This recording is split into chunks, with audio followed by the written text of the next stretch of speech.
Shannon Sharpe has been let go of by ESPN. He's no longer working at ESPN. Anybody could have predicted it because ESPN's parent company is Disney, and Disney does not play about their brand name. So if you thought that he was going to do whatever it is that he was doing, come back and it was going to be water under the bridge, they were just going to sweep it under the rug, you were absolutely tripping. Even if he got found not guilty, just having that type of attention on him was going to be an issue for Disney and ESPN and all of the deals that he had or they were trying to make in the future. And the saddest part about this is he's old enough to have known better, I would think. I would think being in your 50s, you would have a little bit more discernment about the type of women that you should be dealing with. You would have a little more discernment than dealing with a 19-year-old, a 20-year-old. I perfectly understand the point that, oh, she's legal. She's legal, but is she actually worth any of your time? A dude that's worked decades, literal decades, to be in the position he's in. See, this is not just about Shannon Sharpe in the current state that he's in. It's about all the work that it took him to get there. And for it all to be squandered away for a relationship that lasted 18 months. Because you wanted to have a race relations kink with this girl. Told her a big black man is going to you. That's crazy. I get the choking. I get the, you want to be into some kinky stuff. But telling her big black man little white girl as part of y'all foreplay over text message, that is not going to go over well. So she's 23, sitting on 23 mil, and he's out of a job at ESPN. Of course, he still has the other things that are going on in his life. He has Nightcap. I think he has another show. So Nightcap is the podcast that he does with Chad Ochocinco. And then he has another show, I believe, which is the podcast where he sits down and interviews people. So I'm not saying necessarily that he's hurting for money by any means. He had an entire football career. He had his job at ESPN. He's had these other media companies that he's doing. He absolutely has things that he can fall back on that he's the owner of. But when you stood to have made $100 million deal, no matter how many years that you would have had to invest in that deal, you got to be slapping yourself in the back of the head. He started dating this woman when she was 19 years old, fresh out of high school. Hadn't started a semester in college, went straight to OnlyFans. And she was ready to play in the big leagues, just like Shannon Sharpe was when he was that age. She was ready. She said, hey, I'm hopping off the porch. I found me a sucker that's I'm going to get all of his money. And that's exactly what she did. She's 23, sitting on $23 million.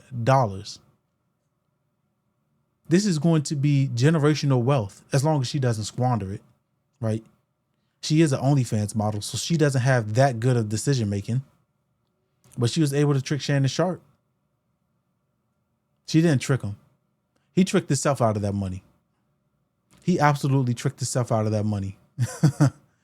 Boy, you cannot make this stuff up. When you think about what it is that Shannon Sharpe lost in this relationship, see, when this first started, right, we were all questioning like, oh, to what extent is he actually guilty of the things that she's saying he's guilty of?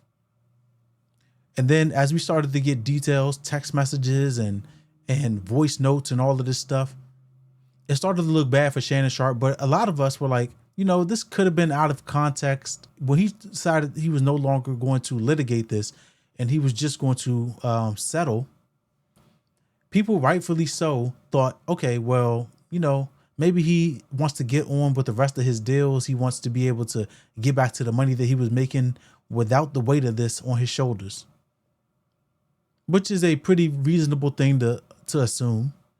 But then you find out that he's losing the deals. He already lost the DraftKings deal. As soon as all of this happened back in April, we saw the DraftKings logo in the back of his Nightcap show. It disappeared.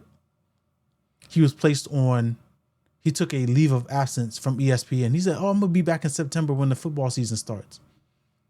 So all of this stuff was supposed to be wrapped up pretty soon so he could get back to business. That's why he settled. He's like, hey, the football season is coming up in a couple of weeks. I need to get back to business. I'm going to settle. I'm going to give this 23-year-old $23 million so that she can go on with her life and I can go on with mine. Only to find out you're not going back to the life that you had. You can't. People are not just going to forget the thing that you did. Just like what we were talking about with Hulk Hogan.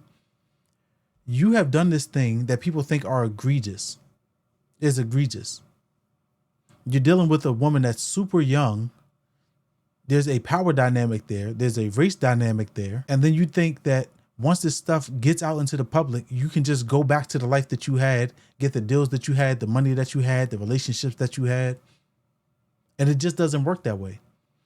If you guys remember when Stephen A. Smith originally reported on this, when he originally talked about it, he was wishing Shannon Sharpe all the best.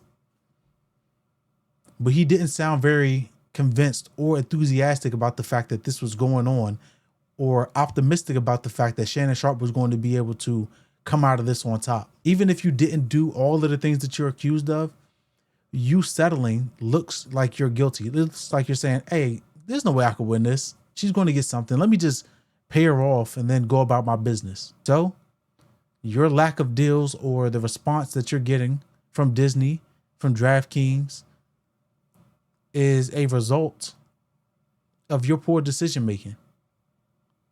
I don't feel bad for Shannon Sharpe, if I'm being completely honest with you.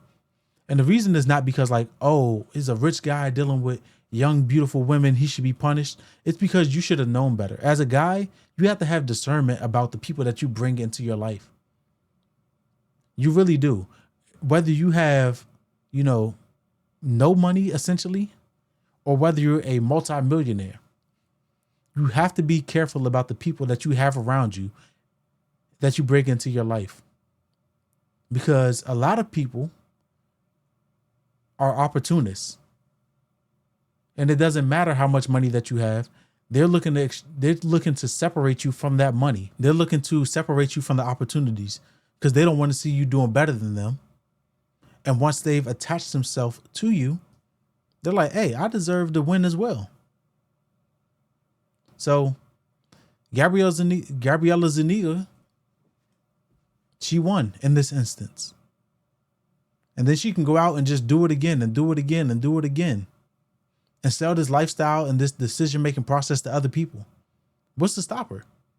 She was able to get tens of millions of dollars, allegedly, from the thing that she did. What's stopping her from saying, hey, I will show you the blueprint.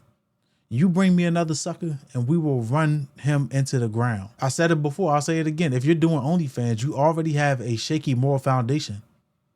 So what is it to ruin somebody else's life? You already ruined yours in the eyes of the public and your family. Why not get something for it? Especially when you're 23 and can retire off of the money that you're extracting from more successful people. So Shannon Sharpe, I don't feel bad for you, man. People got to make better decisions. And I would hope that what he's going through would be a lesson to other people, but it's not going to be. Everybody thinks that they're the exception to the rule, and they're not. Most of us are not. That's the reason why it's the rule.